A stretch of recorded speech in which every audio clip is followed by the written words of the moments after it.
بسم الله الرحمن الرحیم. جلسه ورد، البته آخرین جلسه و جلسه پیش بود، هست جلسه طول کشید که از تب هم اولین جلسه شروع کردین و آخرین تبی هم که خوندین تب فایل 7 تب اصلی رو اول گفتین با کل جزئیاتی که دیش، بعضی هم شروع کردین تب فایل به خاطر از آخر گفتین چون گزینه‌های سخت‌تر و پیچیده‌تر داره، بهتره اینه کسانی که وردن میخوانن اول 7 تب اصلی رو بخونیم بعد بریم تب فایل.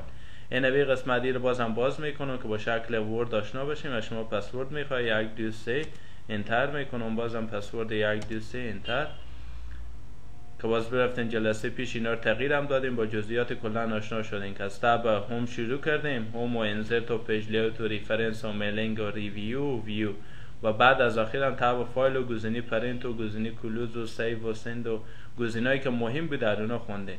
از بحث ورد خلاص شدیم. این جلسه انشالله کوشش میکنیم بحثی که ادامه بدیم بحث اکسل باشه، یعنی برنامه بعدی ما اکسله.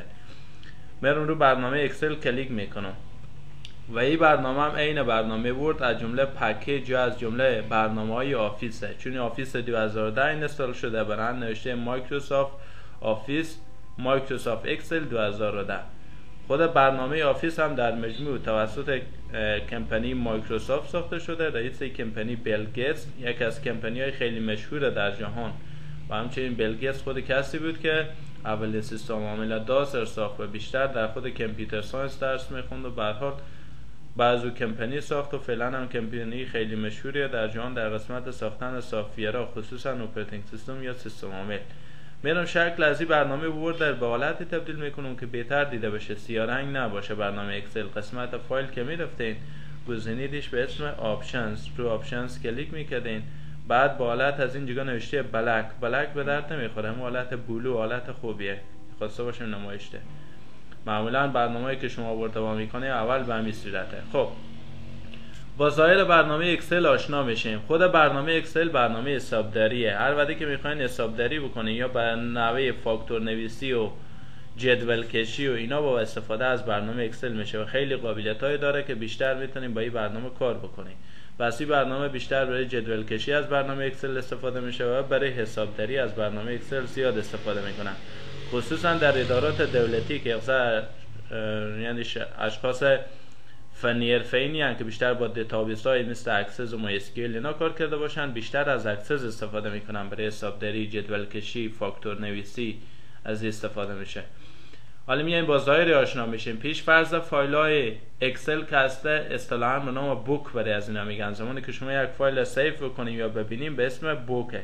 من رو از دقت کنین قرار میگیرم یا باشه همین فایل رو سیو بکنم، کنترل اس رو کیبورد فشار دم به این قسمت دقت کنیم نوشته بوک XLSX XLSX که اصلا پسوند فایل اکسل رو تشکیل میده که این قسمت منظور مانه این پسوند خود فایل اکسل در اکسل های 2003 و 2007 که بود، البته 2003 و 2000 که بود معمولا پشوندی و XLS بود. بعضی زمانی که 2007 و 2010 بازار آمد همون X یا حالت اکستند یا پیشرفته تر هم برای از اضافه شد. پیش فرض نام فایل های چیه؟ بوکه. شما میتونید به اسم بوک 1 بوک 2 بوک 3 ولی زمانی که اینا رو نامگذاری کنیم باز میتونید برنامه خواستیم اضافه کنید. از این قسمت هم ببینیم این کجا ذخیره میشه. پیش فرضی رو در داخل داکیومنت ذخیره میشه. اگه وقتی فایل ذخیره میکنیم نمیفهمیم به کجا ذخیره شده، داخل داکیومنت، داخل لایبرری، این قسمت هم آدرس های هست، داخل لایبرری، داخل داکیومنت فایلش ما ذخیره میشه. میتونستیم همین پسوندارم که جلسه پیش به بحث ورد به شما گفتم از اینجا پسوندارم بریم هر نوع پسوندی که خواستیم برای از انتخاب کنیم. اکسل هم پسوند پی دی اف داره، شما میتونید پسوندهای فایل پی دی اف برای از انتخاب کنید. اما پیش‌فرض اکسل ورک بوک اکسل اس اکس. خب این سیو میکنم، ذخیره میکنم، این فایل سیو شد. به این قسمت نوشته مایکروسافت اکسل اصطلاحاً به نام تایتل بار یا نوار عنوان برای میگم که در این دکمه‌های مینیمایز کوچک کردن، مگزیمایز بزرگ کردن و دکمه کلوز بسته کردنه. این قسمت رو کویک اکسس تولبار برای میگم، تولباری که دسترسی سریع معنی میده. شما میتونید با بیشتر گزینه‌ها از این آشنا باشین از برنامه ورد. این میتونیم گزینه‌های کات و کپی و پست و اندو و پرینت پریویو از این جگا بیاریم و هر وقتی هم خواستیم نیاز نباشه برام از تب فایل گزینه سیو بزنم یا سیو از این دکمه میتونم استفاده کنم. بعدی داریم گفتیم اینا به نام مینو بار همین خطر میگن، ولی در کل هر کدوم از اینا میتونیم بگین یک تب، تب هوم، تب انسرت، پیج لیاوت، فرمولا، دیتا، ریویو و ویو. این همون ورد تقریبا هم 8 تب داره و تب فایل. بعدی به نام ریویون یا ریمون بره از این میگن. این قسمت به نام فرمولا بار بره میگن. رو هر قسمتی هم که قرار گیریم تیپ اسکرین ظاهر میشه و معلومات میده. این قسمت فرمولا بار جایی که فرمول دیگه وقتی ما این بفهمیم در ام استایل چی فرمولی نوشته شده اینجا به شما میاره. این قسمت رو به نام چی یاد میکنم؟ نیم باکس بره میگن. ببینیم من کرسر روی قسمت قرار دادم، نام چی آورده؟ نیم باکس. این قسمت اینا اصطلاحاً به نام کالم میگن یا ستون. کالم A، کالم B، کالم C، کالم D، اینا رو به نام کالم یا ستون بره از این میگن که اینا به حروف الفبای انگلیسی نامگذاری شده. از ا شروع میشه تا به زد با دو حرفه و سه حرفه هم داره. این قسمت به نام رو میگن. رو یعنی قطارهای افقی، روی 1، روی 2، یعنی این عددا که میبینیم اینا اصطلاحاً میگن رو. و این کالم ها به نام ستون میگن که به حروف الفبای انگلیسیه. از تقاطع کالم با رو چی به وجود میاد؟ یک سل به وجود میاد. این میشه سل. سل از تقاطع کالم با رو به وجود میاد و هر سل یک نام داره که گرفته شده از کالم میونه و گرفته شده از روی که در او قرار داره. مثلا کرسر من رو همین سل قدشتیه. این قسمت نوشتیه B4 یعنی کالم B روی چندم؟ روی چهارم.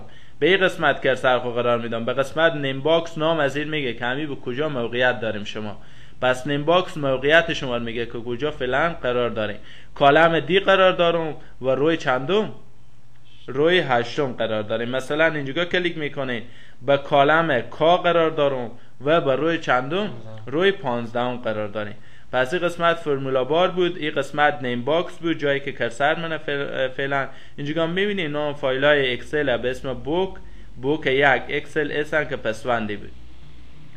این قسمت همون اسکرولایی که یک وقت خواسته باشیم پایین بالا ببریم صفحه خو. این قسمت همون حالت زومینگ، این هم اسکرول افقیه که یک وقت اگر میخواین انجام بدین. این برای زومینگ یا کوچک نمایی و بزرگ نمایی که میگین. خواسته باشیم بزرگتر کنیم میبینیم خب بزرگ شد. حالت چند شد؟ 398. پس میتونیم همون حالت 100% یا حالت استاندارد بیاریم. از این قسمت هم نحوه نمایش اینه که حالت نرمال باشه، حالت پیج لیاوت باشه که روی کلیک کنیم صفحه شما میگه که این صفحه 1 شما تا چی مدیده، صفحه 2 شما تا چی مدیده. و این قسمت هم اصطلاحاً به نام پیج بریک پرویو میگن که اینا رو هر کدوم به تب ویو هم میخونیم. بیتر این قسمت نگم چون گزینه‌ای که نخونده باشین که ماکی گیج کنندیه. بعدی این قسمت اصطلاحاً هر کدوم از اینا رو به نام شیت بره از این میگم. شیت 1، شیت 2، شیت 3. به این قسمت هم که کلیک کنین شما میتونید شیت های زیادتر بسازین. شیت 4 دوباره کلیک میکنم، شیت 5 دوباره کلیک میکنم، شیت 6. به همین ترتیب شیت هم میتونیم بسازیم. به این قسمت شیت ها شما میگم اینا میگن تب شیت. این قسمت صفحه به نام ورک شیت بره میگن یا محیط کاری یا شیت کاری یا صفحه کاری. سوال دارین شما؟ شیت معنی چی میشه؟ خود شیت اصطلاحاً صفحه معنی میده یا محیط. ساده اگر بگم شیت صفحه معنی میده. مثلا شیت 1 صفحه 1. با ورد ما صفحه داشتیم ولی به اکسل چی دارین؟ شیت دارین. شیت 1 و شیت 2 و شیت 3. در داخل هر شیت میتونه مقدار خیلی زیاد کالم و رو وجود داشته باشه. مثلا شما یک شیت خور یک موضوع می نویسیم، شیت دیگر میریم موضوع دیگر می نویسیم. حتی همین شیتا رو میتونیم رنیم کنیم به هر موضوعی که شما می نویسین. میتونیم رنگ اینا تغییر بدیم که بعدی گزینه‌ها رو میخونیم. مثلا راست کلیک میکنم اینجا ببینیم تب کالر، میتونم رنگ از شیت چیکار کنم؟ سرخ کنم. حالا ببینیم این شیت رنگ چی شده؟ سرخ شده. مثلا میتونیم نام از این تغییر بدم. برم بگم شیت نباشه باشه مثلا. پس برم دوباره از حالت انتخاب بیام بیرون، راست کلیک کنم روی گزینه رنیم. میتونم دلیت کنم، میتونم انزرت بزنم یکی وارد کنم. رنیم میزنیم نام تغییر میدم، میگم باشه شفی. این کالم به اسم شما ساختم به اسم محمد شفی. حالا ببینید میتونید شما یک کالم به اسم خود یا با موضوعی که شما در رابطه به اون نوشتین در داخل ازی بیارین. پس این بود کلا معرفی برنامه اکسل و شناختن قسمت هایی که در خود برنامه اکسل وجود داره. بعد شروع میکنیم با کار کردن، چون گفتیم این برنامه حسابداریه بفهمیم چی قسم. بعضی ممکن سوال خلق بشه، شما پرسان بکنم اکسل خوندی؟ بله خوندم. خب بگو اکسل چند تا رو داره؟ اکسل چند تا رو یعنی قطار افقی داره. رو یعنی همین قطارهای افقی. چند تا از این رو داره؟ 1 2 تا 100 تا چند تا کالم داره؟ این سوالا رو ممکن بعضی وقتا بکنم. خیلی به سادگی شما میتونید جواب از اینا رو بدین.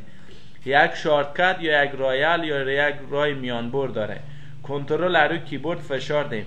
همین 4 تا اروکی که به سمت دست راست شما قرار داره روی کیبورد، یک اروکی بالا یا کلید بالایی، اروکی پایین سمت راست و سمت چپ، این 4 تا اروکی شما رو میفهمونه. یعنی مثلا من باشه آن اسکرین کیبورد بیارم، او اسکا آن اسکرین کیبورد انتر کنم، این قسمت میگن کلیدای اروکی، کلید بلند، پایین، سمت راست، سمت چپ. کنترل بگیرین، این اروکی پایین رو بزنیم آخرین خونه رو به شما نشون میده، اروکی بالا رو بزنیم اولین خونه، اروکی سمت چپ رو بزنیم آخرین کالم رو به شما نشون میده و اروکی سمت راست رو بزنیم اولین کالم رو به شما نمایش میده. کالی میبینید سعی کنیم چند تا کالم داره خود اکسل، چند تا رو داره. ما به اولین سل از قرار میگیرم، کنترل رو کیبورد فشار میدم، اروکی پایین رو میزنم. حالا ببینیم اگر شما کسی پرسان میکنه خود اکسل چند تا رو داره، برای چی میگین؟ یکن، دهن، صدن، هزار، 10,000، 100,000، میلیون. 1,48,578 تا رو داره. پس ساده میگم به شما بودیدن 1.5 میلیون رو داره. هر شیت اکسل 1.5 میلیون قطار افقی میتونیم در اطلاعات ذخیره کنیم. 1.5 میلیون نفر شما میتونیم به هر شیت اکسل راجستر بکنیم. حالا بیایم شیت 2، شیت 3 دیگه شما حساب کنید که چند میشه. به هر بوک شما میتونیم چی مقدار نفر ذخیره بکنیم. از این قسمت هم کلیک بکنید شما تا چند تا میتونیم شیت بریم بسازیم. پس خیلی زیاد میشه. این از این موضوع. یک دم شما پرسان میکنم تعداد کالم‌ها از زیر بفهمیم چی مقداره. مثلا این قسمت دقت کنید، کالم A و B و C من میرم جلوتر ببینید. کالم N O P Q R S T U V W کسر ما دقت کنیم به اینجی، فعلا اینجیم Y Z. ببینید ولی وقت Z شد باز AA میشه، به یکی بعدی میشه AB. به همین ترتیب دیگه پیش میره. حالا من کنترل ارو کیبورد میگیرم، اروکی طرف راست در میزنم، آخرین خونه اکسل کالمی و به نام چیه؟ به نام X F D. یعنی به 3 مرتبه تغییر کرده، از A تا به Z تغییر کرده. میبینیم چون 3 خونه شامل از این میشه.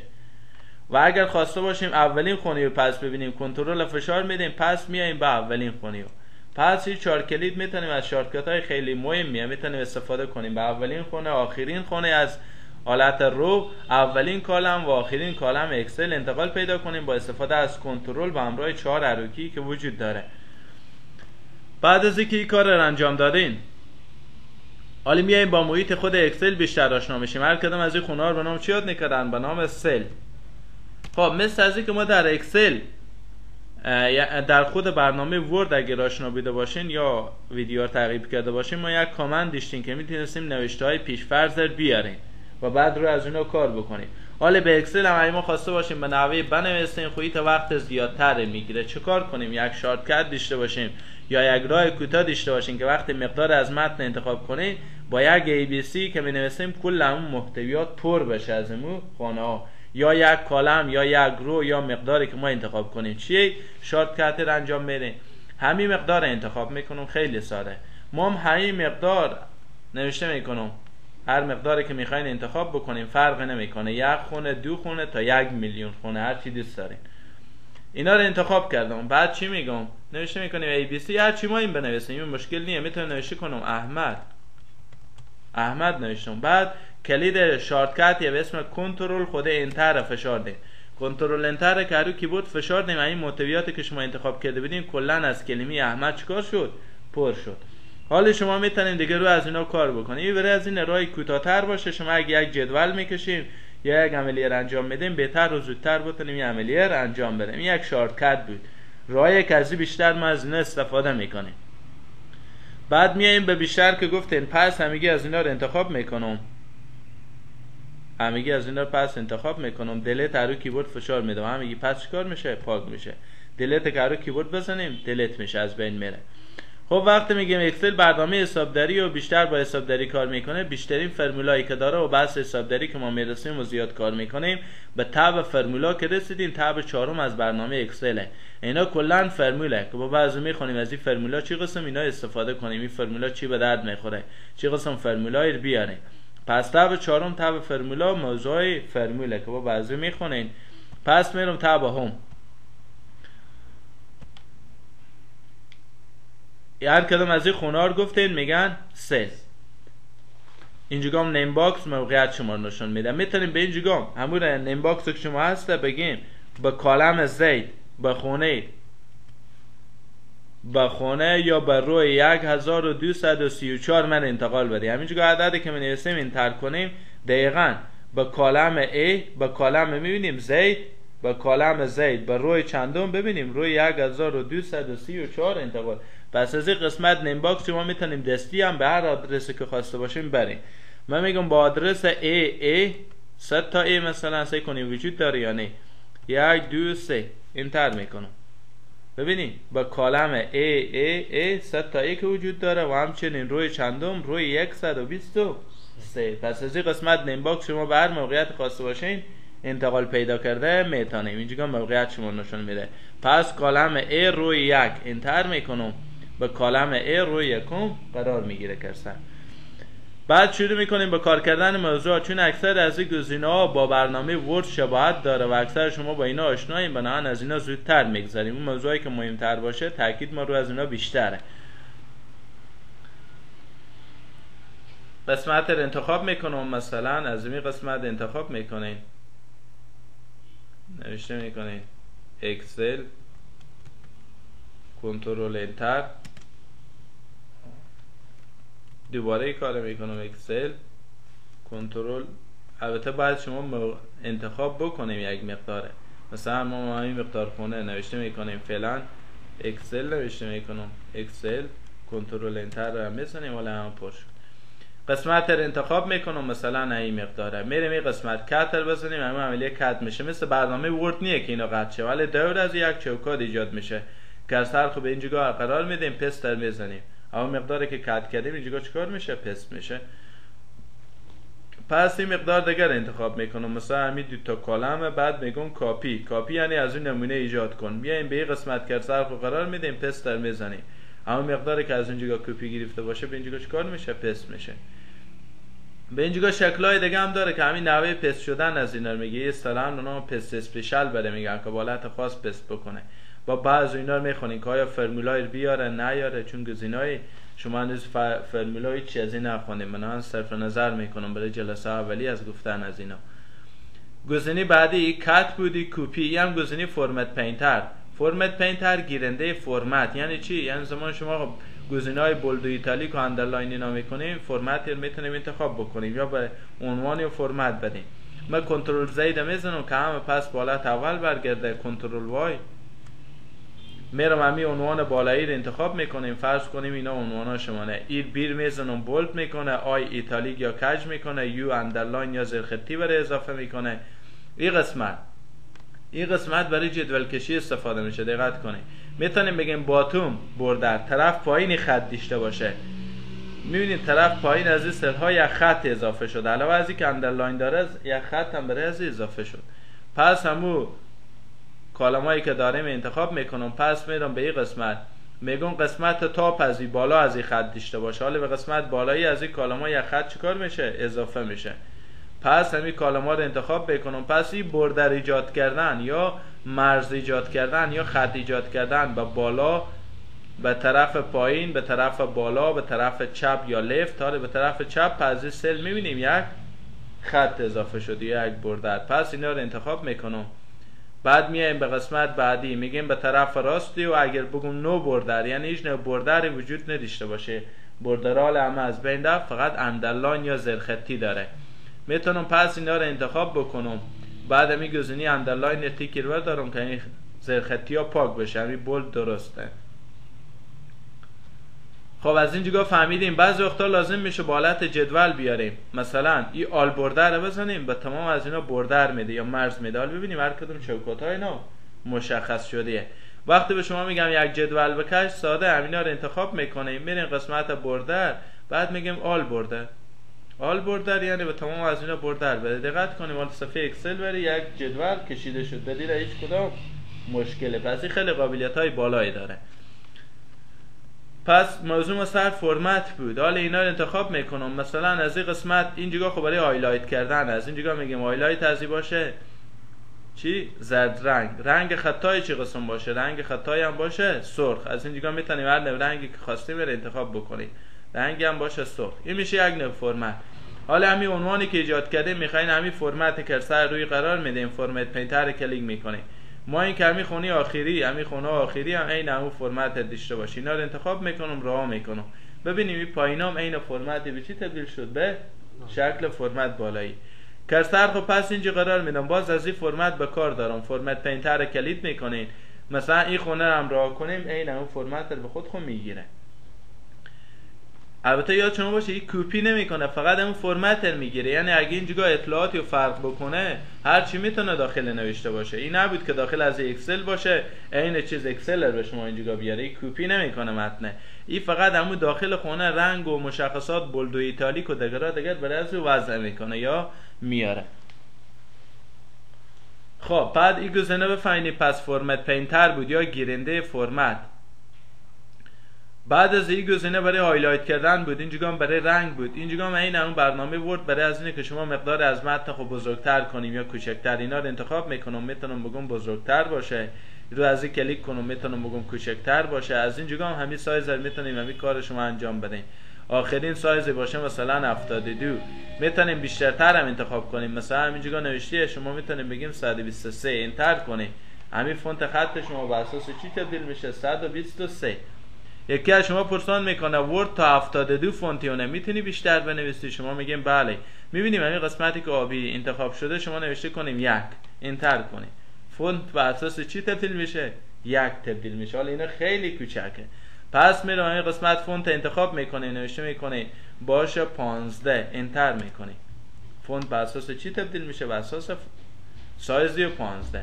اینجا نوعیت خط میگه. شما نوعیت خطا ورد در برنامه ورد هم خونده. بفهمیدیم همین فونت ها که اصلا نوعیت های متفاوت داره. مثلا از اون نوعی که شما برنامه ورد برای آشنا شدین، مثلا تایمز نیو رومان، اریال برک، ورندا، اینا نوعیت خطی بود که در برنامه ورد هم آشنا شدیم. به اینجا هم هسته. مثلا کالیبری نوعیت فونتیه. میرم از این قسمت هر نوع فونتی که خواسته باشیم میتونیم روی کلیک بکنیم و همون نوع فونت هم به اینجا نمایش داده میشه. من میرم خط تایمز نیو رومان انتخاب میکنم. میتونیم به همین قسمتی که آبیه بنویسیم، نوشته کنم TIM. میبینیم اینجا برای ما آورد تایمز نیو رومان. نوع خط خوبیه برای نوشتن. انتر میکنیم. حالا همین خطای اکسل ما میبینیم خطای خوب خانه و قابل خواندنیه. میتونیم از اینا برنامه نوشتاری خود استفاده کنیم. خط تایمز نیو رومان. اینا رو انتخاب کردم. از این قسمت چیکار کردم میتونیم؟ اینا قسمت همگی با فونت ارتباط داشت. این قسمت به الاینمنت یا جهت ارتباط داره. چی قسم؟ یک چیز دیگه که از برنامه اکسل فراموش بود که برای شما بگم در ابتدا همینه که شما این کالم ها قابلیت کم و زیاد شدن داره. وجمینا مثلا این کالم ما این بزرگ بشه، بریم به قسمت بالایی به همین جایی که کرسر قرار داره این میتونین خوردم بکنیم، میتونین کلونم بکنیم. با کجا جا قرار گیریم؟ با همون خط وسطی رو که قرار گیریم کرسر شکل تغییر میکنه. میتونیم جلوی بیاریم، میتونیم دنبال ببریم، هر سلخ خورده بزرگ از این جگاه بکنیم. تعداد کالما خو منظور منه یا ستون ها. اگر روی رم خواستیم شما خورده بزرگ کنیم، دقیقاً روها هم این قابلیت داره. به این قسمت قرار نگیریم که هر چی کش کنیم کاری نشه کرد. به این قسمت آخر از این می روها خو قرار گیریم، میتونیم این رو خور کلونتر انتخاب کنیم. ولی ببینیم این روها خیلی کلون شد. این روها فعلا خیلی کلون شد. اطلاعات خیلی زیاد داخل از این میتونه قرار گیره. حالا همین رو خو از این قسمت یک زمانی اگه میگم به شما برو یک رو انتخاب کو، کرسر خو به همین جگاه قرار دیم، یک دفعه کلیک کنیم. حالا همین روها همگی انتخاب شده. کل همین روها تا آخرین خونه چیکار میشه؟ انتخاب میشه. وقتی میایم به این قسمت بلند روی کلیک میکنیم تا آخرین خونه چیکار میشه؟ انتخاب میشه. برای از اینکه شما بفهمیم همین کار بشه یا نوشته، اینو به شما یک راه میگم. مثلا به همین خونه نوشته میکنم A B C. حالا کنترل انتر میزنم چون من میگم کل خونه ها انتخاب شده، باید تا آخرین خونه ABC نوشته شده باشه. کنترل انتر میزنم. ببینید یک دقیقه تا مصروفه که تا کل خونه ها رو بره به همین ABC پر بکنه. حالا که وقتی بریم با آخرین خونه، من میرم ببینید که سر خوب همینجا قرار میدم، میرم با آخرین خونه. ببینیم تا همون خونه 1 میلیون و خوردی که بود، میبینیم تا کلن ABC نوشته شده. پس تا آخرین خونه نوشته میشه. پس وقتی که از این قسمت ما چیزی رو انتخاب بکنیم، کل از اولین خونه تا آخرین خونه و انتخاب میشه. اگه از این سمت چپ انتخاب بکنیم، از اولین رو تا آخرین رو از او انتخاب میشه، بستگی با ما داره. پس میتونیم اینا رو انتخاب بکنیم، همگی که انتخاب شده دلیتر بزنیم که همگی چیکار بشه؟ پاک بشه. حالا ببینیم از اولین خونه تا آخرین خونه اطلاعات چیکار شد؟ پاک شد. اگر ما کنترل بگیریم اروکی بالا رو بزنیم، اروکی بالا یا کلید بالایی، حالا ببینیم همین خونه کلا اطلاعاتی و پاک شده. پس میتونیم یه چیزی بنویسیم. پس حالا بفهمیدیم میرم به این قسمت اینا رو کمی بزرگ میکنم میخونه حالا میرم اینجا اطلاعات مینویسم. مثلا نوشته میکنم نام خودخور مینویسم غلام فاروق. دقت کنیم ما هم چی حالت همه اطلاعات نوشتم به پایین از این سیل نه. این دو دفعه کلیک میکنم که ایده چیه؟ دو تا او بکاره. به این قسمت عددا به پایین از سیله. اینجا ببینیم دقیقاً برای امینه. شما بحث آورد سه گزینه داشتیم، اما بحث اکسل این سه گزینه دیگه هم اینجا اضافه شده. این گزینه که هست یعنی متن شما رو با بالا انتقال ده. حالا ببینیم متن شما بالا رفت. این گزینه زمان اینا استفاده میشه که اکسل بزرگ باشه، شما بیشتر میفهمید. ولی اگه گزینه سل کوچکتر باشه فهمیدن از اون مشکله برای شما، نمیفهمید که آیا واقعیت تغییر بکرد یا نکرد. پس رو از این کلیک میکنم بالا تا وسط میایه و اگر رو از این کلیک بکنم متن میایه به قسمت پایین. حالا میایم به اینجی این که کلیک کنیم متن سمت چپ، این که کلیک کنیم متن با وسط میایه. یعنی اگه بالا و پایین هم باشه باز هم با وسط میایه. این بفهمیدیم نظر به سلا بزرگ بود، این نظر به سلا خورد و بزرگ فرقی نداره. این به سمت راست میاره. ببینیم متن شما فعلا جهتی بیشتر از سمت راسته. فارسی معمولا این گزینه انتخاب بشه، باز انگلیسی که بود یک. پس این 6 گزینه رو فهمیدیم برای چیه. بعد میایم این گزینه دیگه. شما بعضی وقتا دیده باشین در اکسل میبینید خطا کج نوشتیه، حالت عمودی، حالت افقی، حالت عمودی و هر حالت نوشتیه. شما میریم از اینجا میتونید زاویه‌های اینا رو مشخص کنید. حالا ببینید در این کالم اطلاعات به چه صورت نوشته شده؟ با حالت عمودی نوشته شده. میگم با حالت عمودی، با حالت مایل نوشته شده. زاویه رو از اینجا شما میتونیم بگیم با حالت پایین نوشته باشه، از بالا به طرف پایین. میتونیم از اینجا هر حالتی که خواستیم، مثلا این حالت ورتیکال، حالت عمودی. حالا ببینیم این غلام فاروقی نوشته شده کاملا با حالت از بالا به طرف پایین یعنی عمودیه. میتونم از اینجا هر نوع جهتی که خواسته باشم روتیت تکست اپ یعنی از طرف پایین به طرف بالا. حالا ببینید کلا نوشته شد. این برای اصطلاحی که بعض وقتا لازم میشه روی خیلی کالم خیلی خورده ولی روی میتونه بزرگ باشه. شما میتونید از این حالت تکستا خورد تبدیل بکنید که کسی به این صورت میگیره لپتاپ خورد چرخ میده یا صفار چرخ میده، میبینیم به این صورت نوشته ها شما قابل خوندنه. پس میرم به این قسمت جهتی که داریم یا گزینه روتیت بریم میگن. از اینجا میتونیم زاویه میگن تکست داون به طرف پایین باشه، از بالا به طرف پایینه. هر وقتی هم نخواسته میتونیم همون کنترل زید بزنیم، همون مراحل پس بیاریم اینا رو به حالت اول، 1 مرتبه 2 مرتبه تا 10 مرتبه تا 100 مرتبه هم میتونیم کنترل زید بزنیم و این مراحل رو به عقب برگردیم. پس از اینجا جهت متن خود میتونیم مشخص بسازیم. از این قسمت شما میتونیم بگین که آیا به طرف راست نوشته بشه یا به طرف چپ نوشته بشه. left to right یعنی چی؟ یعنی از طرف چپ به طرف راست. right to left یعنی چی؟ یعنی از طرف راست به طرف چپ. اینجا گزینه‌ای به شما میگه کلا هر کدومی که خواستین. بعد از اون گزینه right to left و left to right، راست به چپ و چپ به راست، این set direction هدایت میده از سمت راست به سمت چپ، چپ به طرف راست. گزینه دیگه داریم. بعد از گزینه داریم به اسم indent. این در بحث ورد هم داشتیم، نوشته decrease indent. decrease یعنی فاصله کم بکن نظر به سل، فاصله کم بکن و این increase بکن. increase یعنی زیاد کردن، decrease یعنی کم کردن. مثلا همین یا به این حالت انتخاب شده همه میگم این بیار با وسط، این رو باشه کلا بزرگ کنم، میگم این به این سمت باشه، به این سمت هست. حالا میگیم این فاصله رو چیکار بکن؟ اینکریز بکن، زیاد بکن. میبینیم فاصله و نظر به سل هی زیاد میشه و هر مقداری که ما خواسته باشین. هر وقت رو از این کلیک بکنیم میبینیم دیکریز اندن یعنی فاصله رو کم بکن. پس این نزدیک میسازه با خود سل نزدیک میسازه. حالا ببینیم من کنار سل متن ما قرار گرفت. پس میتونیم بگیم اینکریز اندن فاصله نظر به این سل زیاد بکن.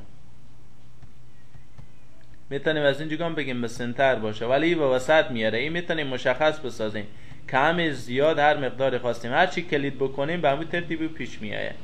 پس این گزینه هم بفهمید که برای کم کردن فاصله و زیاد کردن، یکی اینکریز زیاد میکنه، این گزینه دیکریز کم میکنه و این گزینه اینکریز زیاد میکنه. گزینه دیگه داریم به اسم رپ تکست. یعنی چی؟ یعنی شکستوندن متن. چی معنی میده؟ شما یک وقت متن می نویسیم، مثلا ما اینا کنترل زید بزنیم که بیای به حالت اول یا بیایم به این سل، یک سل انتخاب میکنیم، خونه رو خودتر میکنم، مثلا نوشته میکنیم، می نویسیم همین مقدار نوشته کردیم، میایم به سل بعدی. حالا وقتی به این سل ببینیم، به این سل کلیک میکنیم، یک خونه دیگه هم در بر گرفته، میبینیم این سل سیر هم در بر گرفته، این سل هم در بر گرفته.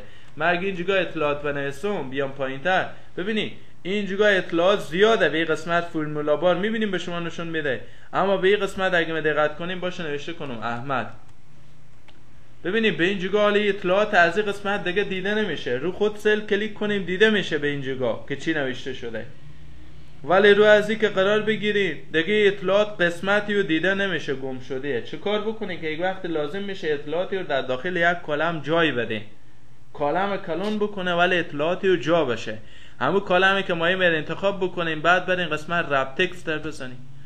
رپ تکست یعنی بشکنون متن رو بشکنون داخل همون سل جا بده. حالا هم هر چی که بنویسیم داخل از این سل میبینیم خود سل کلون کرده، خود سل کلون میکنه و هم اطلاعات در داخل از اون جای میده.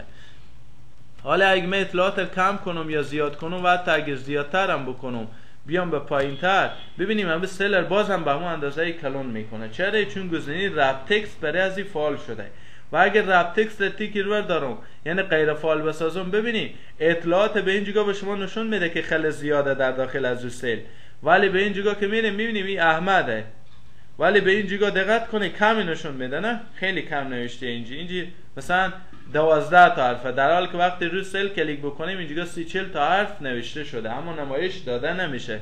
چرا؟ چون داخل از اون سل جا نمیشه که نمایش ده. شما هم سل انتخاب کنیم، وقتی ما این کل اینا رو ببینیم رپ تکست رو بزنیم، کل اطلاعاتی رو در داخل همون سل شکسته میشه و داخل همون جای داده میشه. این استفاده از این گزینه رپ تکسته.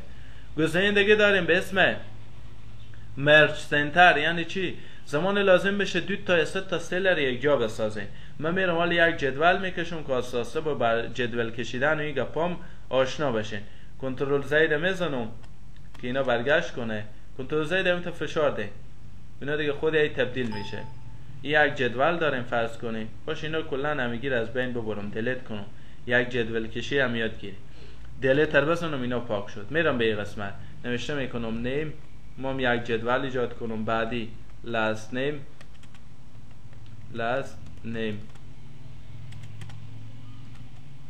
بعدی چی دارین؟ مثلا age، بعدی دارین مثلا salary یا معاشی که میگیره. میایم به این قسمتی خونه نیم و last name کمی بزرگتر میکنم، نیم و last name بزرگتر میکنم، سن در این مقدار خوبه، سالری فرض کنیم مقدار روی زیادتر میکنم، اینا رو انتخاب میکنم.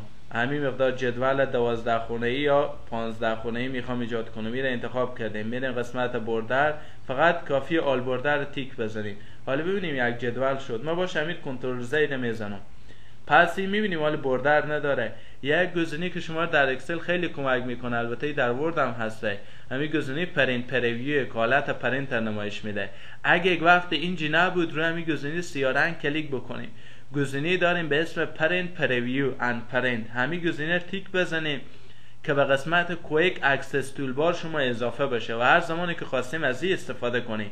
پس گزینه پرینت پریویو زیاد استفاده داره، این تیک زدیه و به این قسمت هم هست. پرینت پریویو میزنم، ببینیم حالت پرینت به این صورته، همین سفر اگه پرینت بکنیم به همین صورت پرینت میشه. خب این اشتباهه، نه این اکسل هم هست هیچ جدول نداره، خط کشی شده نیه. چیکار کنیم؟ ساده، پس میرم تبا همینا رو انتخاب میکنم، همین مقداری که دارین جدول 15 خونه 16 خونه هر چی که دارین، میرم قسمت بردر، گزینه آل بردر رو تیک میزنم. حالا میرم میگم پرینت پریویو، حالت پرینت تزیر به من نشونده. حالا ببینیم یک جدول خیلی منظم اینجا میایه که وقتی پرینت کنیم راحت بفهمیم چه قسمی پرینت میشه. حالا جدول شد، میرم به این قسمت. پس هم این گزینه‌ای که انتخاب کردم اینا چیکار میکنم؟ بولد میکنم، یعنی دبل میکنم. سایز خط اینا تغییر میدم. سالری سایز خط اینا به این مقدار. اینا کمی کلانتر هم میکنم. از این قسمت اینا رو هم کلان میکنم. این قسمت رو هم کلان میکنم. رنگ از اینا رو هم انتخاب میکنم، میگم سرخ باشه. پشت زمینی از اینا باشه مثلا رنگ سبز. این میشه شکل یک جدول. حالا میگم پرینت پریویو. حالا ببینیم باز خیلی منظم تر شد یک جدول. پس به سادگی شما میتونیم جدول ایجاد کنیم. پس میرم تبع. حالا میتونیم نوشته کنیم نیمی هست احمد، بعدی لاست نیمی هست مثلا هیدری، هر نامی که داره می نویسین.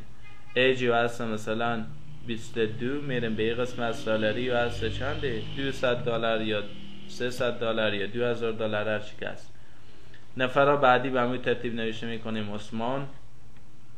همین اروکیار بزنیم میره سل بعدی. اگه انتر کنیم باز میره سل پایین تره. عثمان هست، عثمانی.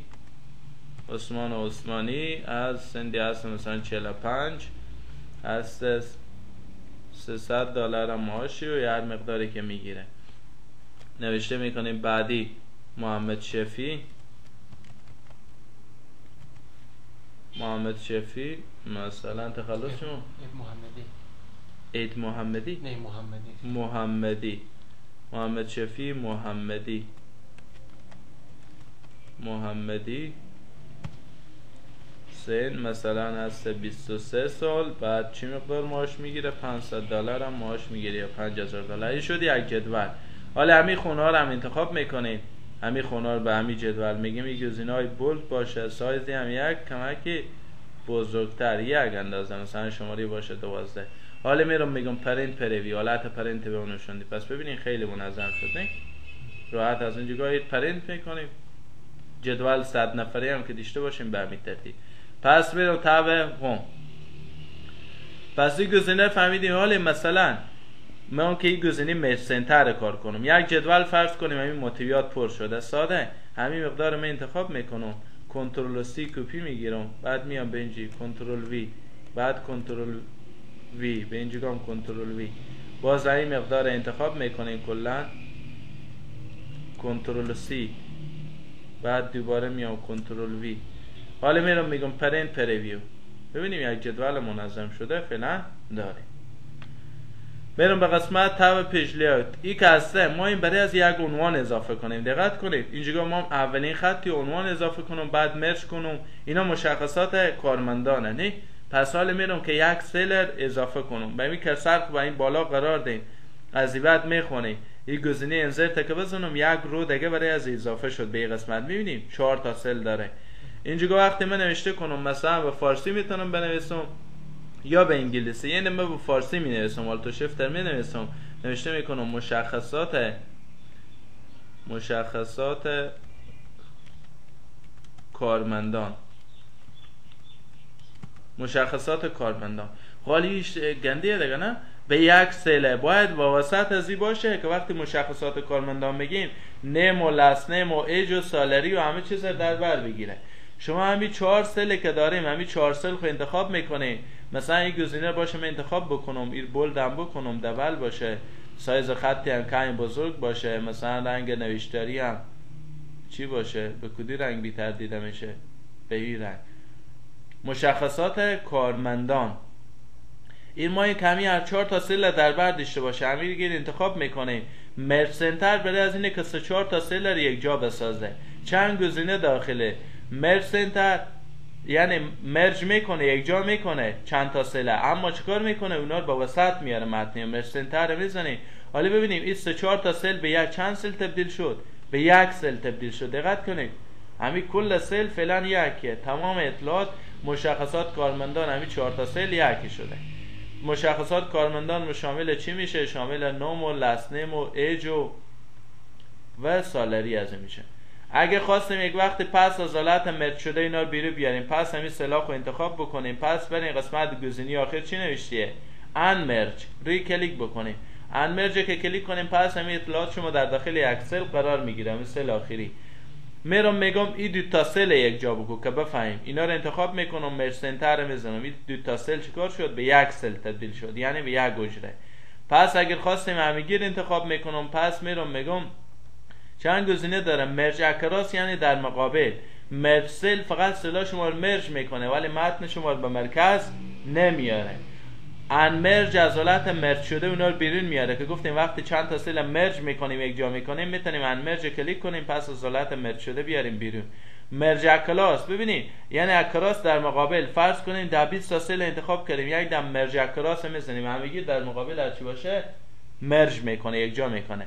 ولی مرج سنتر زیاد استفاده داره. یعنی چی؟ یعنی مرج بکو و متن به مرکز بیار، روی کلیک کنید، پس همینا رو انتخاب بکنم، مرج سنتر رو بزنم، اونا رو مرج میکنه و اون محتویات میاره به قسمت وسطی. این میگم مرج سنتر. یا مرج برای چی استفاده میشد؟ برای یک جا کردن چند تا سل. بعد از گزینه ها دیگه داریم از این قسمت گزینه هایی داریم به اسم نمبر. اینا به نام فرمتینگ نمبر هم برای میگم. از این جگاه شما میتونید خیلی کارا بکنیم. مثلا یک کالم خو انتخاب میکنیم، میگیم این فقط این کالم چی اطلاعات کدوم اطلاعات در داخل ازی باشه، فقط چون اینا سالریه بعد دلار، یورو یا یک چیزی برای اضافه شه. اگه فیصدی بود فیصدی، نوعیت ها مختلف داره. این قسمت کلیک بکنیم. ببینید شما میتونیم بگیم جنرال باشه، ما باشه همین کالم انتخاب کنم، همین کالم سالری یا معاش انتخاب میکنم، همین کالم کلا حال انتخاب شده. دقت کنیم به همین قسمت بالایی قرار گرفتم، روی کلیک کردم. بعد میام به این قسمت، به این جگاه وقتی میگیم از نوع اسپسیفیک فرمت منم از نوع چی؟ از نوع جنرال یعنی عمومی، هم عدد قبول میکنه هم نمبر قبول میکنه، هر چیز میتونیم در داخل از او وارد کنیم. اما اگه نمبر بود میتونیم نمبر بدیم. وقتی نمبر میدیم ببینیم دو خونه اشاری برای از اضافه شد.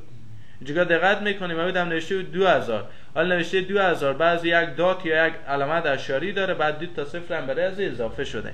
همین دو تا صفر یا دو تا خونه اشاری که بعد عدد اضافه میکنه، شما اینا رو میتونین کم و زیاد هم بکنیم. از کجا جا کم و زیاد کنیم خونه اشاری؟ از همین قسمت پایینی. ببینید این نوشته انکریز دیسیمل یعنی تعداد خونه های اشاری اعداد دیسیمل زیاد کنه. میبینیم ولی تعداد خونه اشاری چند خونه شد؟ 6 خونه شد. یعنی 6 تا صفر اضافه میکنه تا 6 خونه اشاری رو حساب میکنه. ولی اگه رو از این کلیک بکنیم چی نوشته؟ ببینیم دیکریز دیسیمل. دیکریز یعنی کم بکن. حالا کم کرد، خونه اشاری اصلا دیگه چی وجود نداره، اما عددا ثابته که من انتر کردم همونایه. پس یک وقت ای خونه اشاری کم و زیاد میکردیم از این جگاه میتونیم کم و زیاد کنیم. پیشفرض اینا چیه؟ دو خونه اشاری در نظر میگیره خود برنامه اکسل. بعدی چی داریم؟ نوشته کرنسی یعنی چی؟ یعنی از نوع کرنسی یعنی واحد پول. به همین خونه سالری واحد پول اضافه بکن، رو کرنسی کلیک کنم. ولی ببینید نوشته شد $2000، اما دو خونه اشاری رو هم برای از اضافه کرد و اینجا علامت دلاره. شما اگه علامت دلار نداشتیم میتونیم بریم به این قسمت کلیک بکنیم. علامت دلار مایم دلار یونایتد استیت، دلار یوکی یا یونایتد کینگدوم یا انگلستان اصطلاحاً میگن. میتونیم بگیم یورو بیار، معاش ما یورو داده میشه، معاش ما دلاری ما نیم، ما یورو برای ما میدن، هر کدوم 2000 یورو 3000 یورو معاش مانه. پس اینجا علامتی که قرار میگیره علامت چیه؟ علامت یورویه که نسبت به پول امریکا بالاتر، هر یوروی تقریبا 70 افغانی شده به وقتا. پس میرم به اینجا میتونیم از نوع اکانتینگ، بازم نوعیتی و نوعیت چیه؟ سالریه. روی کلیک میکنیم میتونه بگه علامت دلار باشه، یورو باشه، به چه صورت باشه که اینا رو شما ظاهر بسازه. بعدی چی دارین؟ از این جگاه دارین کالت شارت دیت. مثلا شما یک کالم دارین که بالات چی میاره؟ بالات شارت دیت، تاریخ به صورت کوتاه. وقتی داخل یک کالم چیزی می نویسیم، مثلا همین کالم من انتخاب میکنم، این کالم خال فهمیدین، میرم همین کالمی که انتخاب شده به این قسمت من این جگاه یک عدد می نویسم، مثلا نوشته میکنم 12/12. میام پایین تر چی نوشته؟ 12 دسامبر نوشته شد. نه این حالت لانگ دیت وری یا شارت دیت وری چیزی که خواسته باشیم بیاریم چی کار بکنیم؟ کرسر خو همین جگاه انتخاب میکنیم، پس همین اطلاعات پاک میکنیم. یا ما 12 نوشته میکنم، میام پایین چی نوشته میشه؟ 12 جنوری. میام به اینجی نوشته میکنم 12، میام پایین این 12 عادی نوشته شد. دلیل اینا چیه؟ اگه یک وقتی بریم کالم انتخاب بکنیم بگیم من از نوع شارت دیت مام، یعنی در این کالم تاریخ وارد میشه، هر چی که بنویسیم میبینیم به صورت چی تبدیل میشه؟ به صورت تاریخ. من اینجا مینویسم مثلا 23 میام پایین نوشته میشه 23 یک سال 1900. میبینیم هر چی که من اطلاعات عددی وارد بکنم اینا به صورت فرمت تاریخ تبدیل میشه. چرا؟ چون من این کالم رفتم از نوع چی انتخاب کردم؟ از نوع دیت انتخاب کردم. دیت یعنی تاریخ. از این قسمت میتونیم بگین شارت دیت داریم، تاریخ به صورت کوتاه، و لانگ دیت داریم. لانگ دیت یعنی تاریخ به صورت دراز. دراز یعنی چی؟ یعنی به شما نوشته میکنه 12 فبروری سال 2013، یعنی فبروری و اینا رو هم نوشته میکنه، برج و عددی حروفی نوشته میکنه، اون میگن لانگ دیت. ولی شارت دیت حروفی نمی نویسه، فقط عددی به شما میاره. این میگم لانگ دیت باشه. وقتی لانگ دیت باشه میرم همین کالم انتخاب میکنیم لانگ دیت، همین کالم انتخاب میکنم، پس میگم این لانگ دیت باشه. حالا ببینیم این تا یک علامت های یک وقتی میبینیم در یک سل اکسل اینا چی معنی میده؟ اینا نوعیت ارورایی که از این بعد انشالله با شکل از اینا آشنا میشه. یعنی این سل که شما انتخاب کرده این برای محتویات گنجایشی و کمه. شما از این کناره که زیاد کنیم همین ارور یا همین خطا گم میشه. ببینیم این سل کلان کردم. حالا ببینیم نوشته شد 12 جنوری سال 1900، نوشته شد 12 جنوری، 23 جنوری. این میگم حالت لانگ دیت یا تاریخ به صورت دراز. پس همین کالم انتخاب میکنم، پس میرم به قسمت از اینجا بعد از لانگ دیت، پس میام میگم این شارت دیت باشه. حالا ببینیم پس چی نوشته شد؟ 1/12. این میگم شارت دیت و یکی که حالت نوشتاری حروفی هم داره اون میگن لانگ دیت، تاریخ به صورت دراز. یا ساده تر اگه بگیم یعنی حالت نوشتاری رو بیاره به ما که بفهم کدو برجه. فرض کنیم برجه شما از بر نداری. حالا میرم یک کالم دیگه انتخاب میکنم که گزینه بعدی کار بکنم. اینجا ببینیم پیش از اینکه اون کار بکنم من نوشته میکنم 12 میام پایین، 12 عادیه نه؟ نوشته میکنم 23 میام پایین، عادیه. اما بعضی وقتا شما مینویسیم وقتی 12 مینویسیم نوشته میکنه ساعت 12، وقتی یک نوشته میکنیم نوشته میکنه ساعت 1. همون چیکار کنیم که او تا بنویسه به شما؟ او کالم خب بریم از نوع چی انتخاب کنیم؟ تایم انتخاب کنیم. تایم یعنی چی؟ یعنی در این کالم من زمان وارد میکنم، روی کلیک بکنیم. حالا بریم اینجا نوشته کنیم مثلا 12 میایم پایین ساعت. اینجا میبینیم فرمت ساعت را آورد که هم ثانیه و دقیقه و ساعت داری وجود داره.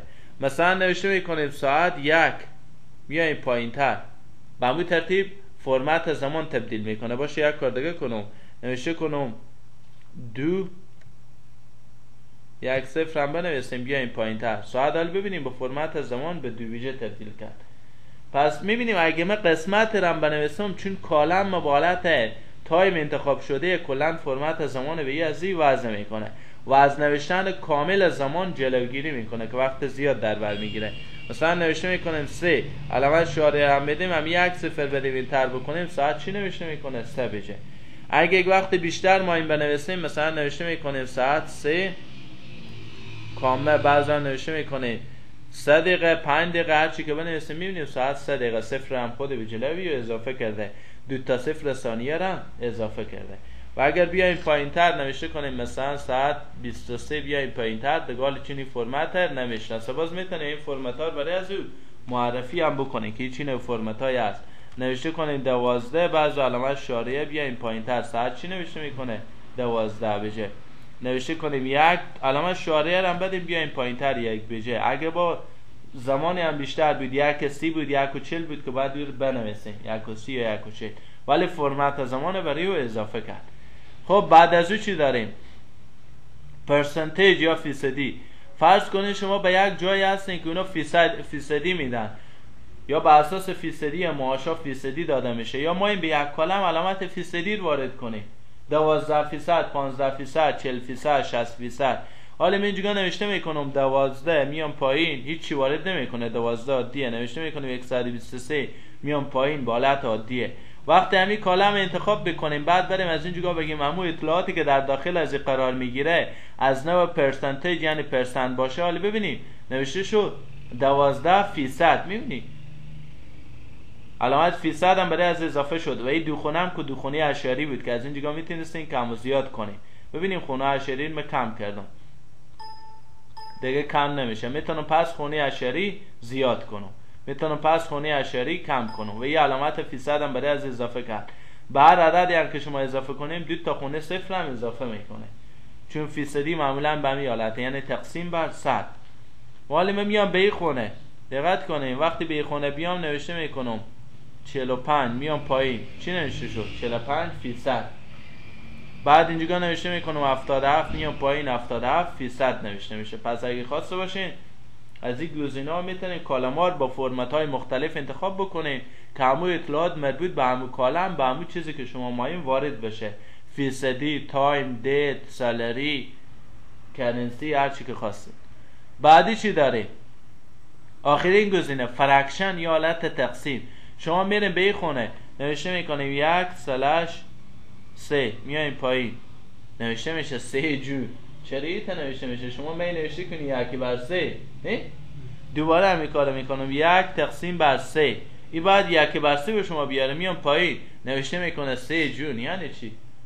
اکثر کسان مشکل میخوام زنگ بزنن، بعد ما به اکسل ما نوشته کنیم 2/5 استعمال، 3/5 استعمال، 10/15 چی ما نوشته کنیم، میبینیم با ما تاریخ میاره. چیکار کنیم که تاریخ نیاره؟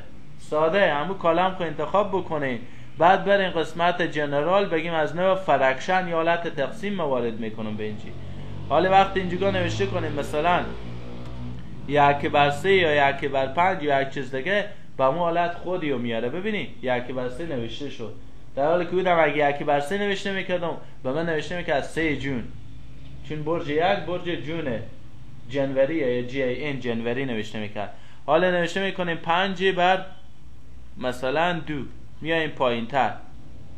بعضی وقتا به این حالت نوشته میکنه که 2.1 اگر مقدار بشه به شما نشون میده، بعضی وقتا نه، حالت کامل از به شما نشون میده. میبینیم حالت فرکشن یا تقسیم از به شما میاره. اینجا به شما نتیجه رو گفته قسمت فرمولا که 2.5 میشه، ولی یکایی که تقسیم نشه هم حالت خودی رو میاره اصلی. بعد از مثلا نوشته میکنیم 7/3، میایم پایین تر، هر مقداری که بشه میگه نتیجه 2 میشه و 1/3 میشه. به همین صورت عددی که حالا وقتی روی کلیک بکنم نتیجه نهایی میشه 2.3 حالت متولی.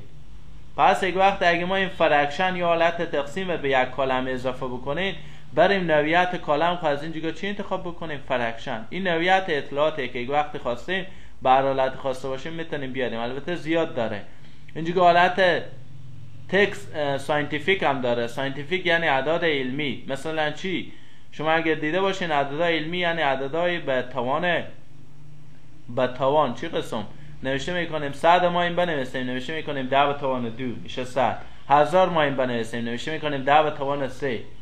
مثلا نوشته کنیم به تعداد صفرهای بالا میبره. ای خونه نوشته کنیم 100 با حالت ساینتیفیک یا علمی، میبینیم این به حالت فرمت زمان تبدیل میکنه.